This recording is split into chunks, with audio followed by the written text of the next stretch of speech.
29 тысяч жителей Коми с начала года уже прошли диспансеризацию. Еще 6 тысяч завершили профосмотры. В тройке распространенных факторов риска – нерациональное питание, избыточная масса тела и повышенный холестерин.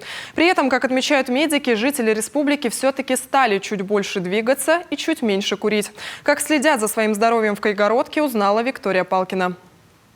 Заполнить анкету, где не стоит скрывать свои вредные привычки. Именно так начинается знакомство доктора и пациента на диспансеризации. На приеме рассчитают индекс массы тела, замерят артериальное давление. После направят на анализы. Чаще на такие приемы приходят пенсионеры, но ждут на осмотрах и тех, кто помоложе. Причем значительно. 40 лет, я думаю, что они считают, что они до сих пор молодые, но нужно уже в этом возрасте приходить. Если до 40 лет диспансеризацию проходят раз в 3 года, то после уже каждые 12 месяцев. В Кайгородке даже организовали СМС-рассылку для особо забывчивых сельчан с напоминанием о том, что нужно прийти и проверить свое здоровье. Больше через терапевтов идут.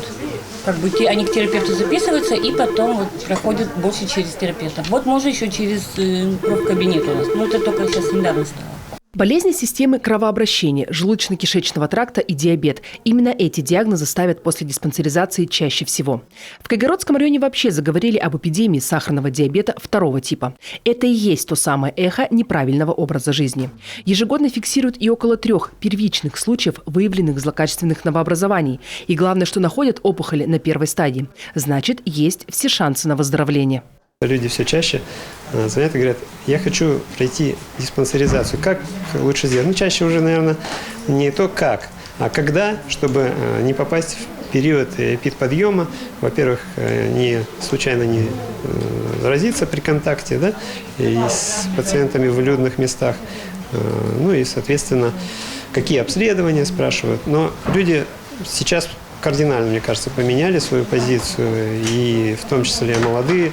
И все же темпы диспансеризации в Кайгородском районе оценивают скромно. Всего 38% сельчан прошли большую проверку здоровья.